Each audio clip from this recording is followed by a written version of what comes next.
Hi, I'm Eshkalar, the world's greatest Canadian wizard. You know what? I'm in a mood today to tell you my story. What do you think? Would you like to hear my story? No? Cool. Then I get to tell you anyway. So here's the deal. My name is Eshkalar, and I'm called the Wardsmith because in PatchWorld I created the 4 wards that protect the city of Elysium from enchanted and magical monsters.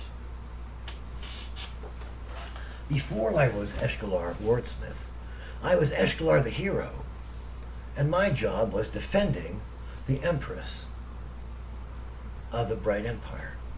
I wasn't the only one. There were a bunch of us. And we had, among our numbers, we had half-demon children, and we had humans, and we had elves, and we had a dwarf or two, and we had just amazing variety of heroes. And she had picked us all up as promising starters when we were young. And so we were very devoted to her because she was an empress and she gave us whatever we wanted. And we protected her with our lives. This worked out very well. And there's a very long story about it, which I'm happy to tell. But the gist of it is, she conquered 13 cities along the coast. And then when she came around, she found the biggest city on the continent, the Big Stink we called it in those days. And she laid siege to it. And with her, we defeated this army of 120,000 with our 8,000. We were that bad. And so it was a fabulous battle. If you had been able to take, selfies in those days, heck, you would have had some nice pictures. But in the process, the Empress's brother, her stalwart defender, a Teutonic-style knight, dedicated to the dark god Oth, was slain in combat by demons. Well, right at the peak of her victory, she was struck low by the loss of the one thing that she cared most for, her brother. And she decided she would not take that lying down, so she went to all the priests in the new conquered city, and she said, "Can you resurrect my brother from the dead?" Magic was powerful in the world. They said, "No." And she said, "Excuse me?" They said, "Yeah, we don't do that. Wizards throw magic. They throw fireballs and lightning bolts and stuff. But we're priests. We nurture the poor, and we sit by your bedside while you're unhappy, and we give you nice stories from the imaginary past, but we don't have magical powers. Come now." This made her quite angry, because she'd expected, being something of a wizard herself, that healers and priests had those powers, but the healing version rather than the killing version that the wizards had, right? Well, that wasn't the case. That was all hype. So she had her brother's corpse preserved, of course, and then she cast her own enchantments as she learned more about magic, seeking to stop the course of corruption in him, so that if she ever found his soul, it could be restored to his body and he could live again. Well, 8 years she spent consolidating her hold over the city, rebuilding, gaining people back, creating a continent-girding economic empire. 8 years. In the process, we, her allies, waxed mighty in the world. That was all right by me. The drugs was good. The women was pretty. I've got nothing to say. So anyway, but she discovered no one who could do that. The secret lay in how magic works. There are 2 kinds of magic, you see. There's elemental magic, and there's healing magic. You can include necromancy, but I'll discuss that separately. So there's elemental magic, and there's healing magic. Elemental magic deals with objects that are like all the plasma in that flame, all the jumbled errata of matter that's in that earth, right? All the smooth or turbulent flow of that water, right? The molecular soup of the fart. That's all elemental magic. It's easy to manipulate. The changes in it are small over short periods of time, unless you heat it up or cool it down. See what I mean? But when it comes to life, something alive is changing in a million ways every instant. And magic can't keep up with that. Your mind can't keep up with that. Nobody can keep up with that. Do you hear what I'm saying? And so, there is no healing in that world. There was none. No matter how much magic was in the standing field, nobody could heal anything. There are too many changes that have to be kept all moving and working together while you heal the person. Imagine how difficult it is to keep a person alive while you got their heart out on the table somewhere. That's really difficult. A million things are changing and you're trying to keep track of them all. So that doesn't work well magically. If you're born immortal, your body will have what we call a healing factor, and it will quickly heal wounds and damage up to a point. And that's part of my story. So,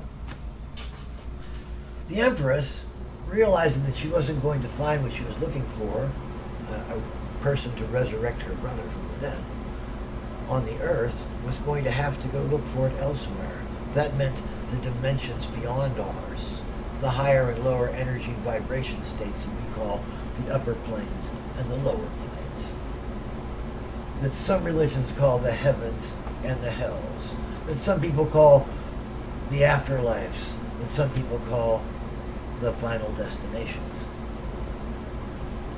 And she started asking creatures that she could contact on these. She learned how to contact on these. Will you bring my brother back from the dead? I will serve you. I will wax your cause mighty in my world. You will be the banner under which civilization advances. And one and all, they said, no, that is not how it works. Healing magic is too complicated. Even I can't do that. Wow, that was sad. So, she went to the lower planes and she started asking them, any of you guys, anything you can do for me? And she finally contacted a creature, which I'll call the Unnameable. I used to know his name. It's a pooper. Your mouth tastes like bad, takes a pepper in it, if you say it. So, and the Unnameable told her, yeah, if you give me 1,000,000 souls, sacrifice them on a specially prepared altar to me, I will have enough power to go to the deep astral dimensions, search out your brother's soul using arcane location methods, and drag it back kicking and screaming into its body, and you will thank me forever. It just takes 1,000,000 souls. And she said, no price is too high to pay. And so she fomented a war between the elves in the northeast and the orcs in the southwest. And she facilitated that war in many different ways, aiding them both in technology. Agents in each camp, and no one the wiser. And she said to both camps, if you take prisoners, I would be glad to take them off your hands. I have plenty of resources, as you well know. I will feed them, clothe them, protect them, send them to an island just for them in the southern seas, and let them build a paradise so that when the war is over, they can be repatriated to help heal the wounds. And they went to the orcs and said the same thing. So the elves and the orcs both heard about this and knew that the Empress was going to take the prisoners, the elves and the orcs captured, and send them all to these island paradises to build ideal worlds. And they said, that is good. The humans are good. And so they gave their prisoners to her agents, took them away, took them through teleportal platforms to the big stink, and then from thence on ships to the southern sea. And so, when the elves and the orcs were weakened by 10 years of strife, 18 years since she conquered the city, she moved against them, her allies, and she destroyed them. She took them all prisoner, she killed them, she sacrificed them on these great altars that she had built in the southern islands, and had murdered all the prisoners and sapped their souls into these altars that were like magical batteries full of soul energy. The 1,000,000 souls that she needed to get her brother's spirit back. And so, she sent that power to the Unnameable. And he said, thank you Your tribute has been paid. See ya. And walked away. And she said, what about my brother? And he said, don't care. She was very angry. And she said, I will not let that be the deciding moment in my brother's existence. So, she waged war against this creature and his cult of evil, immortal wit mages and dark corrupted clerics. And I was on that war. I was on that team. I was in her bodyguard. We led the line against the foulest creatures imaginable. And we prevailed. I, Eshkalar. I'm that cool. And you thought I was just some guy. Some rando. Yeah, that's what you were thinking. Well, I'm more than just some rando. I'm Eshkalar. So what I did was, what she did was, she then decided she would continue her search, but not by talking to these powerful creatures in the other planes who couldn't help her. She was going to locate this ancient dark god Oth that her brother's soul was dedicated to. She was going to go to wherever he was and demand it back. Nothing like hubris, huh? So, she researched, and she sent agents out again, and she went to all the places where the ancient relics are, where the ancient records are, where the ancient oral traditions are still held true. And she discovered that the evil god Oth had been one of several that had been captured and denuded of their powers in an ancient war between the gods, and they had been relegated to the dungeon dimensions far out in the astral sea. And so, she contracted an astral cruiser, and she and we, her bodyguards, sailed out to confront this evil dark god Oth, as we had already defeated the Unnameable.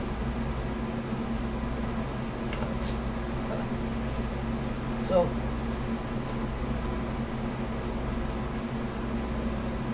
she took us all the way through the astral plane. Timeless space goes on forever. You don't even know what's happening. You're doing this. Whoa, it's like Dahlgren. Read the novel. So, when we finally got out to the region where the dungeon dimensions are, they are discrete, egg-shaped dimensions turn in on themselves. It's almost impossible to get inside them. But the Empress is mighty. And between her powers and ours, we cracked the shell of that sucker. And we passed into it. And when we did, we encountered different physical laws. And our astral ship fell apart. And we plummeted to the ground. Until we caught ourselves and we could all fly. So we flew on down, and we landed, and we looked around in this world that was in the center of this dungeon dimension, this tiny little self-contained universe. We flew down there and we saw there was this big old longhouse, right? You know, like the longhouses that on this planet that the Vikings had up north, yeah. Big old longhouse. We walked up to it, knocked on the door, nobody answered. It's all dusty and rotted. We pulled open the door, walked in, dust everywhere, cobwebs, skeletons of a giant party. All sitting at the tables or laying on the floor with their cups and scattered around and mummified food and cobwebs everywhere. Grisly teeth hanging out, dark eye sockets. Oh, it's pretty disgusting, Looked like a scene out of, I don't know, somebody's movie, I forget who. Dracula maybe. But anyway, gratuitous death and violence.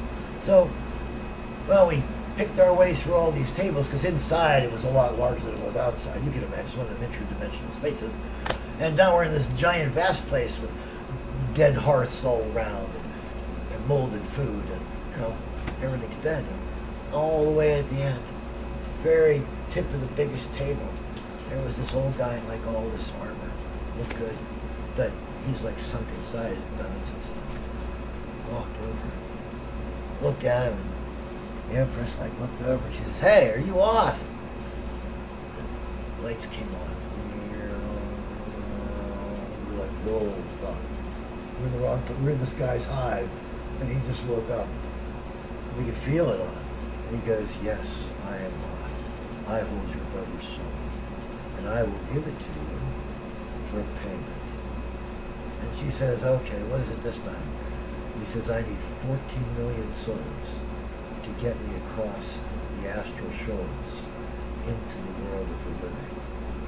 And I will bring your brother's soul with me, restore his corpse, and plant the soul, and you will have your brother back. I guarantee it. And she would have done anything. She didn't want to believe him. Once bitten, twice shy. Okay, fine, sure. You can do that, I'll do it. And she waged war against the other continents, the broken pieces on the far side of the world.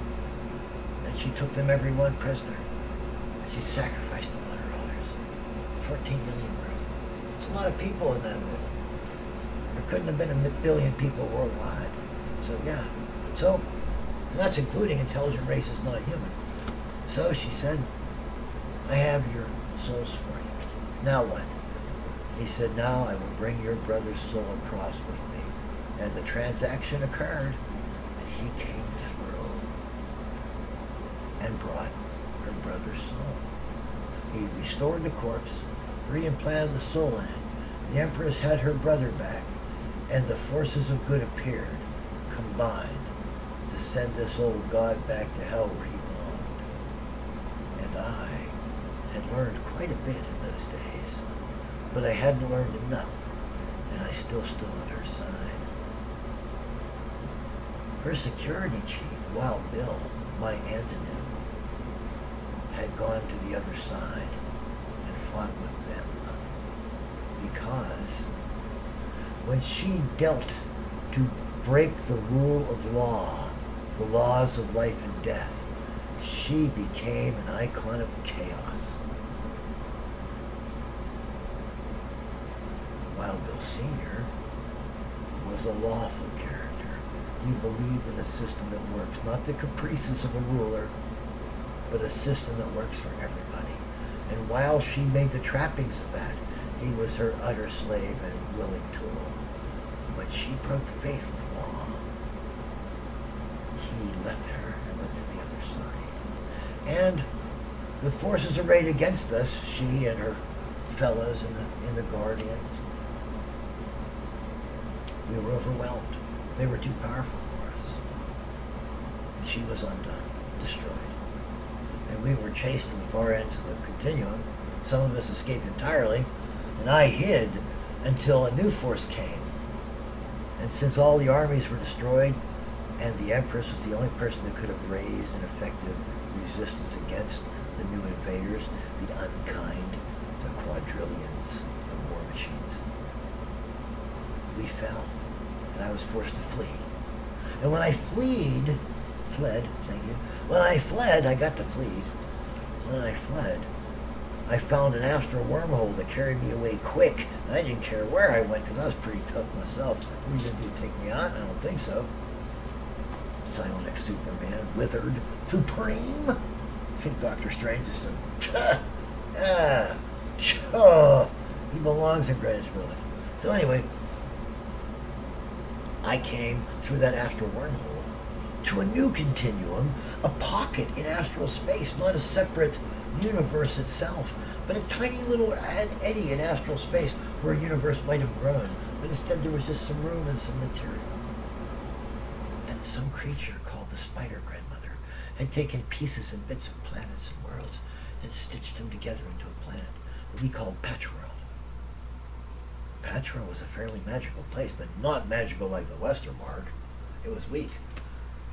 And when I got to PatchWorld, I only wanted to do one thing. Find a place that had a bar where I could get a tab or where I could get free drinks. And then ride that horse as far and as fast as I could. Until I died. Which wouldn't be long if I had good drugs.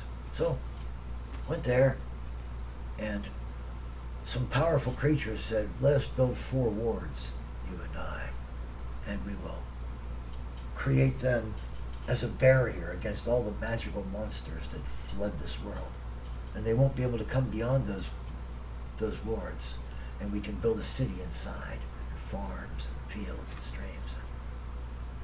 I says, that's a wonderful idea. And so they said, the face in the desert said, I'll take one. And the living nightmare says, I'll take one. And the storm lord says, I'll take one. Go ahead, Eshkalar. You take the other one. Algiers, you lied to me. And so we worked this giant ritual.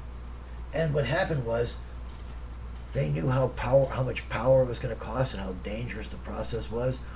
So they just set up a parallel, and I ended up doing the whole job myself. Well, the feedback from it caused great rents in my brain. I fell over smoking, stuff pouring on. Now my ring, Barizanar, was on my fingers in those days. God, no. Sorry, I'm mortal now. But he said, hey, I'll heal him. Tried to heal me back, but there wasn't as much magic in PatchWorld as there had been in the WesterMark. And he couldn't quite heal me all the way. So I was kind of brain damaged and wandered around, did whatever I wanted, stayed high so I wouldn't feel the pain and the confusion. I did that for, 800 years, through 2 different wizard wars, because magic comes up and down in PatchWorld. It'll like rise up out of the ground till it's powerful, and then the wizards all start fighting and they'll burn it all out, and then it'll take years to come back. And so the powerful creatures come out of the ground and fight, and then they go back to sleep because it's too weak up here to support them. That's how PatchWorld works. So I fought through 2 wizard wars without even knowing I was conscious. And I was pretty powerful those days, even with the brain damage. And so eventually, the level of magic in PatchWorld rose to the point where the ring, Barizanar, could finally fully repair me, and then I became an actuated wizard as I had been a psionic Superman, a mighty mage. Almost invulnerable, because my body had a thing that only a few characters below demigod status have. It's called mondokinesis. It's when your body automatically uses all its psionic resources, telekinesis, and the ability to repair itself, and all these things all together without you even noticing. So if you fall, it's already compensating for your fall as you fall. You don't even know it's happening. Fireball happens, it's already using telekinesis to deflect the fire, and you don't even know it's happening. You're like, like the fire parts. You're like, oh, what's that? Mondokinesis. Only the top powers have that. Dairon, Icon of Chaos, he's got it. Drachno, Vasilia, Esther, Drano, or whatever his name is. Elf Hero, he's got it. Wild Bill Sr. never had it. That's why he's dead. I'm alive. So, in my campaign. So, anyway, in PatchWorld, he's here in this world, but his version in this world is pretty weak, don't you think? Yeah, so do I. So anyway, when we finally got together in PatchWorld, we discovered we had several refugees from the old WesterMark. Drachno was an elf who had worked for the Empress and then worked against her in the final battles, and that's when he and Wild Bill Sr. had become companions. They had hated each other until. And then other creatures came from that campaign. I call it a campaign because that's what we all call them. That's where I campaigned. So, and in PatchWorld, we met other creatures of power that were also refugees from various continua that had been destroyed or fallen in or collapsed or whatever they had escaped. Some really interesting people. There was a Titan named Prometheus, who has like a story in this continuum too, but his story in the other continuum was a little different. But in both continua, he was a fan of humans. And he believed in a lawful, ordered society where people are benefited and where everybody's standard of living is so high that nobody ever complains. And Wild Bill Sr. loved that. The 2 of them guys was working together. And I was like, I just want free drinks wherever I go. And I got them too. Matter of fact, I had a girlfriend back there. That's why I like PatchWorld so much. I had a girlfriend, she was a karate killer. Except for Wild Bill's superpowers, his psionic powers and stuff, his magical powers, she would have been the best fighting artist in the whole planet. She was just totally mortal. She was a master of what's called Shang-Chi Mantis. It is the ultimate style of Chinese wushu. It's beautiful stuff to watch him dance. But she was also deadly dangerous and killed me more than once. But Barizanar keep bringing me back, so hey, I was probably the perfect match for her. She would have killed a husband, that would have been the end of her. Put her in jail. Not like Riverdance. In Riverdance, if you're a bad river dancer, they'd send you to Riverdance jail, where you have to dance with John Travolta. There's a story there. I'm not going to tell you because that's not the A material. Back to this. So, here in the WesterMark, we had a story going on, quite a bit of stuff going on, and wars and rumors of wars and people being destroyed, whole peoples being wiped out and all that. In Patchwork, it was the other way around. The small enclaves of heroes that had appeared from various disasters and other continua were trying to stretch out and meet others like themselves and form a network where they didn't have to live in fear and what was going to happen next, because they had been traumatized. They'd lost their universes. These guys, a couple of them had tech, a couple of them were just friendly, a couple of them had magic powers. They eventually created an ersatz culture, a world-girding ersatz culture, partly technological, radio-based communications, and partly magical. And they adapted local floating creatures, gas bag creatures, called Trauka, and they had adapted them and made them into living flying ships. And they were helper beasts, domestic beasts. They had other beast species that were helpers and whatnot, some of them quite intelligent. And it wasn't just humans and these people I'm talking about are called the Tula. They're a molluscoid race. It wasn't just them, there were lots of them. There were the erectopods. They were amphibious octopi that could stand up on their tentacles. So they could walk around like this with their head up, squiggly did. And they were powerfully psionic. As a matter of fact, they were really big at grouping into like a coven. And when they did, they could infuse a power like me with this enormous psionic overcharge, which we could just use to rev in our enemies. And that's how we defended ourselves against the serious threats on the planet. Because PatchWorld had a vampire problem, a serious vampire problem. Get this. Turns out that of all the very magical creatures living on PatchWorld, the ones that have the most magic in them are the most magical. That can still stay alive most of the time, even when the magic's a little weak, are the dragons.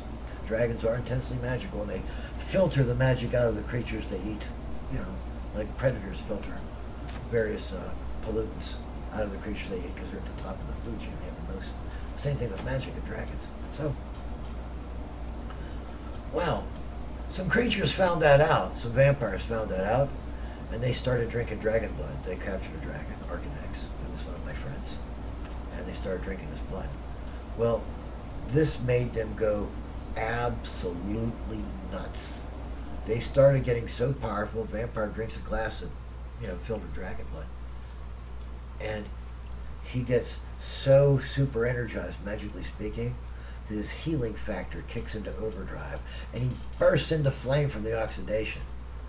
And so they're burning, they're on fire. Their eyes are melting and they're healing, and they're melting and they're healing, and their lips are warping and they're healing, and they're alive. To them, that's like the hottest drug ever.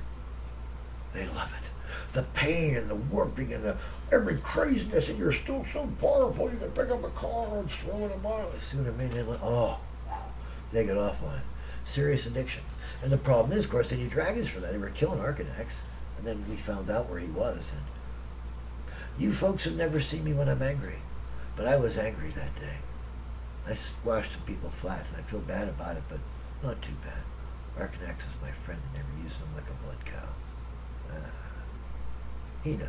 So anyway, Arcanex has one thing that none of my other friends ever had. He's got a line on the best damn hash you ever smoked. He's going to be my friend forever until it runs out. I mean, no, anyway, But so, we rescued Arcanex, we brought him back. And then this vampire group that was still surviving, because they had quite a system going there by then. They hired other people, they hired expert researchers from the other races, they had blood cows that were humans, did all that. Well, they formed a civilization under the ice, the pack ice, down near the bottom of the world, and they created an underground civilization there near some magic seeps. So there's like super amounts of magic. And there, they found buried some of the ancient godlings that have to hide until the magic gets real high in the world, and then they come back up, and they're in like Sechna. It's like complete hibernation. You don't even react until the magic goes below a certain point, or above a certain point, then you wake up. No, they didn't let them. They cut their heads off, and they carried them over to one of these magic seeps, put their head on a magic seat.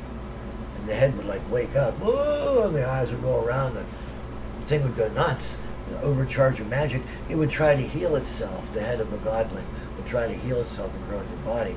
And here you are sitting over a magic sun, and it's all going to be warped and magnified and amplified. And so they would grow these enormous, fleshy, amoebic-like bodies with like shoot out pseudopods and tentacles and pop and mouths and teeth and, this big chaos creature. And some of it was heads on other posts, there's other pseudopods that like pop heads up. When that happened, these guys would throw the flying head scissors.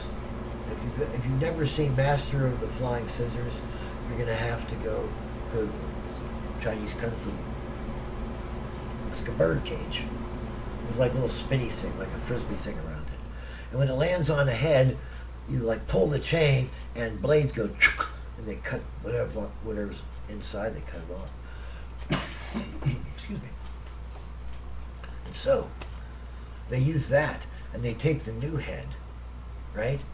And they throw that away because if too many of those heads grow up, the monster goes uncontrollable. But the blood that's pouring out of that head, or the hole where the head was trying to grow, a new head was trying to grow, they suck that blood out. They pipe it away, and they filter it, and they concentrate it, and they have a new elixir, the Burning Man Elixir. It's like dragon blood, but they can get a lot more of it because these heads automatically want to grow new bodies. They do giant bodies. They try to keep growing and growing. Well, they prune them back, but then they boom, they put hoses and they start sucking away all that magical blood that they're forming. And that's what they process to make the Burning Man Elixir. There was enough of that, and it is such a great drug that vampires from all over the world started coming. And they built an army. And that gave us hell, fighting the army. And then after we defeated them finally, and they went away for a while, we thought we destroyed them, but we didn't. Then we were invaded by another force of refugees from another continuum called the Eshkalar. They're like bird-like entities, and they were gods in their world. What happened was they had the power of gods, and their worshippers, who were many, planets and stuff, they would worship them all day long, send them power, ask for power. I don't know if you know about humans, but eventually they're asking for more power than they're sending. Did you know that about humans? Because yeah. And the gods start getting mad. So they hid themselves away in a Sechna bubble, in a stasis bubble where nothing changes. They hid themselves away forever. So their worshippers couldn't get to them. But their worshippers kept praying at him and praying, help me, oh, I need a bigger eyeball, oh, I need a fix, I need I need a car, I need whatever it is that the Eshkalar like. They're winged, so whatever. I want my feathers trimmed. And all those prayers started flaking away at that Sechna ball in which the Eshkalar gods were hiding. And as it flaked away, it started exposing parts of them, like their heads. And they weren't awake yet. And so the heads started to rot away while the bodies were still in Sechna. And so by the time enough of the Sechna evaporated that the creatures woke up, they were now utterly insane, brain damaged. They had no idea who they were or what. And they ravaged. They detected their worshippers. They went for them.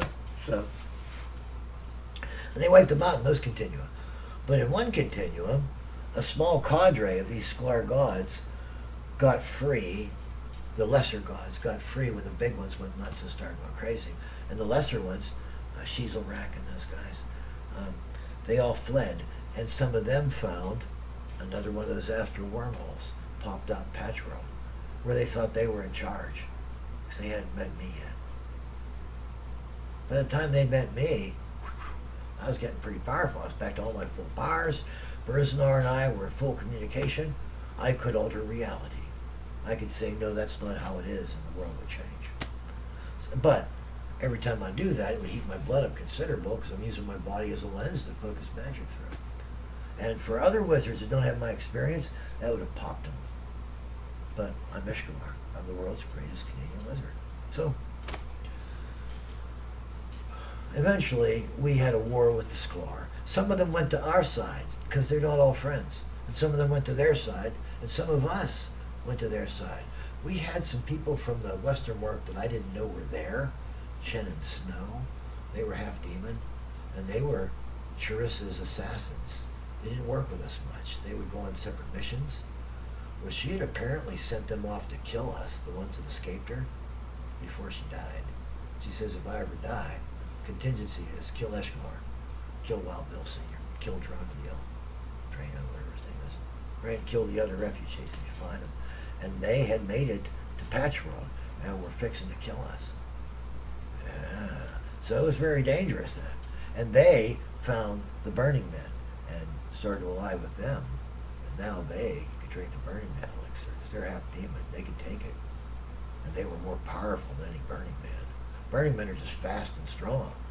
These guys were serious wizards and had magical immunities and giant psionic powers. And suddenly we had like godlings to face. So that was a hell of a time. And in the end, Wild Bill Sr., before he died, he went off with his friends and they defeated the Unkind. So the Unkind that had destroyed our campaign did not destroy Patchworld. They went into remission because they're like a interdimensional cancer. They went into remission for I don't know how many years, so they develop another Supreme War. It might be centuries. We hope it's going to be thousands of years, millennia. So, but we had an ongoing story, because we had all the heroes we had gathered, and we had all the still a world that's mostly magical craziness going on, and we have enclaves of friendly people that we send airships to. And you can't take boats across the ocean because the oceans are full of sea monsters. You know that thing you guys got that everybody likes, that Leopleurodon, that giant sea monster with the big flappers and the big head? Predator X or whatever you call it. Yeah, those are in the seas of Patchworld. And so we didn't go out in a rowboat because they would eat you. And we couldn't go out in regular ships because they're big. And then there were giant sharks. And then there were sea serpents. Those were sea monsters. And then there were sea serpents too, which were what you guys would call mosasaurs and tylosaurs, giant, ravenous, finned lizards of the sea. And they were crazy. Like Komodo dragons crossed with a torpedo. So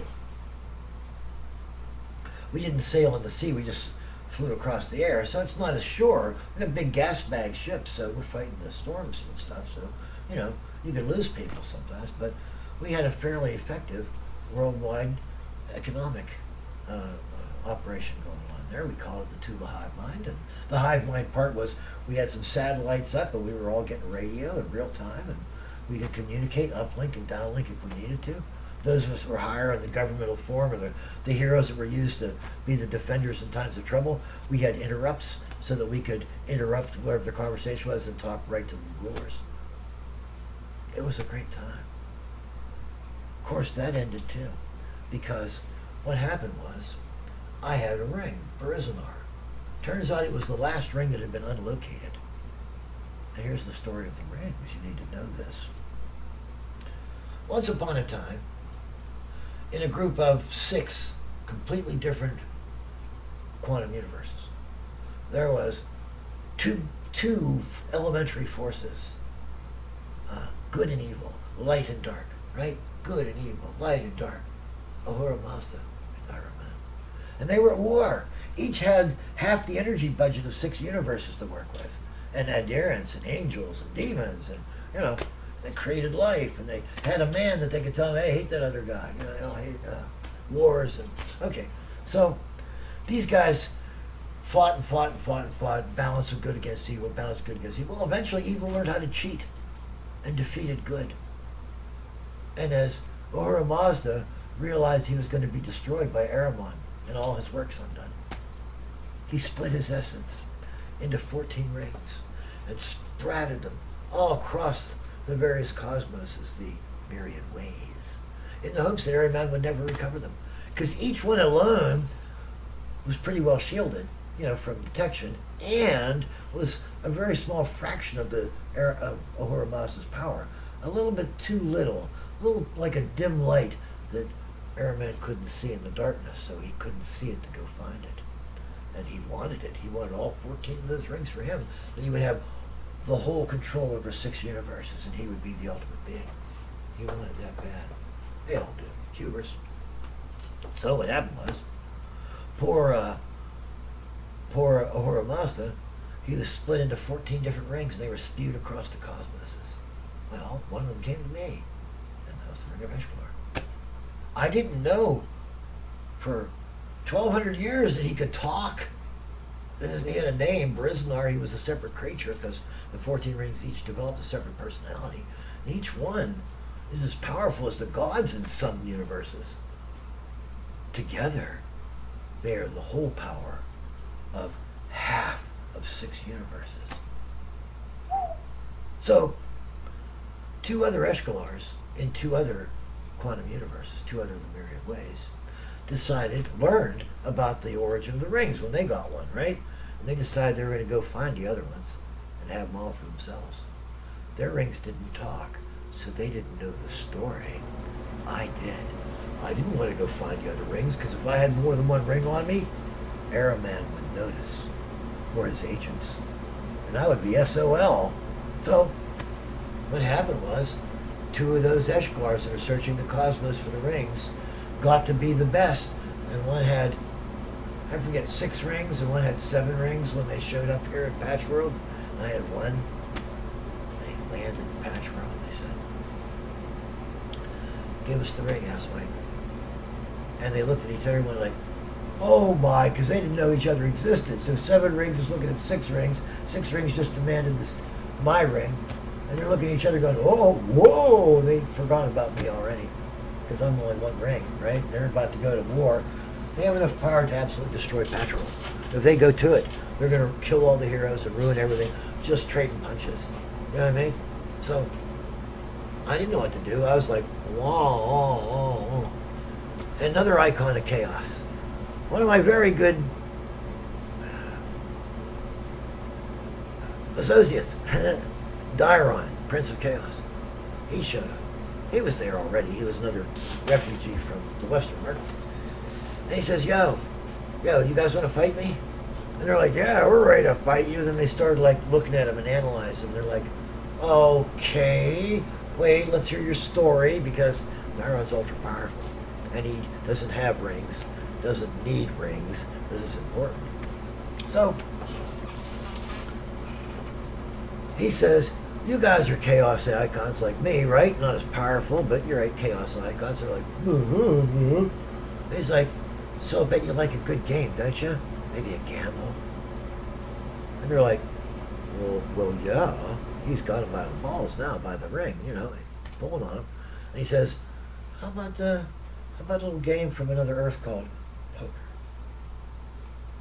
Shuffled the cards, taught him how to play. Well, because they were Eshkalars, they could know right away how to play, right? And because they were Eshkalars and he was Dairon, nobody could cheat. And being Dairon, he won 7 games in a row. Well, now, they're down to 4 rings and 3 rings. And Dairon has 4 rings. I think that's it, right? No, it's 4 and 5. And Dairon has 4. And I got 1. Okay? So now it's like the balance of power is equal. Each one of those guys is about 1/3 of the power of half of 6 universes. They're freaking powerful, dude. I'm like, I don't care, because I don't care. But Dairon is like, yeah, he's holding up with him, and he wins. Now he's got 4 rings. What's Dairon going to do with rings? So he looks at me and goes, here, hold these. And now I got 5 rings. I am the other most powerful creature in the whole cosmos right now. I'm like, oh well. You know, took them off, put them in my pocket. Bariznar's like, yeah, I'll let you know if they need anything. I'm like, okay. Because I don't need all that power. Crap, I could do all kinds of stuff with just 1 ring. What do I need more for? I just want to have that girlfriend who, when she's not beating me up, the sex is fantastic. You know. And I want to have that place that her dad owns. It's like a crappy little bar with the best food ever. And my girlfriend serves there. She wears almost nothing. She got the hottest body ever. Wait. I'm living in paradise for Eshkalar. My dragon friend brings hash. He says, thanks for rescuing me, Eshkalar. I'm like, no problem, buddy. Get kidnapped again. Bring me some more. So, that was a perfect existence. But, because we had so many rings so close together, Araman noticed. and he came for us. And there was a terrible battle. And I mean, terrible battle. It outranked Wild Bill Sr. and his friends again, and Daron, who was with that battle, against the Unkind. So it was one hell of a battle, and I was on it. Heck, wait. I was suddenly Eshkalar 5 ring. That meant my power was mighty. I could take a punch from Araman, bang, and get up and go like, oh, you suck. So that was pretty good. We had a hell of a fight, and Araman won. He defeated us in detail, because we didn't quite coordinate well. Daron was the last one standing. The other two went down, and I escaped with 1 ring for Ismar. And now Araman has 13 rings. But his don't talk. I have Briznar. I win. He can't find me. Briznar doesn't put out any emanations at all. He's the best of the rings at that. He has the most personality of all the rings, the most of Araman's personality, and Araman's sense of humor. Not Araman's, I mean, Uhura Mazda, sorry, but Uhura Mazda's sense of humor, too, which means that he enjoys this on some level. Even though he knows he's like close to destruction, that he's being pursued by his evil twin brother, so to speak. The being on Eshkalar's finger was the best part of his life. But in that final encounter, when we had that last great battle, I lost track of Briznar, and he lost track of me. So he's out there somewhere. And I think I'd know if he had been picked up by Aramon. I'd feel the change, because I was with him so long. 1,200 years almost. So. And in the aftermath of that battle, I was blasted through another astral wormhole and popped out here in your world of Muggles. And now you know Eshkalar's story. If you want to know about the various heroes that were my adventuring companions, both in the WesterMark and also in PatchWorld, and their stories, and the stories indeed of their entire worlds, I urge you to read PatchWorld. The Wild Bill Sr. in this world is an okay chronicler, and I told him all the stories. He wrote them.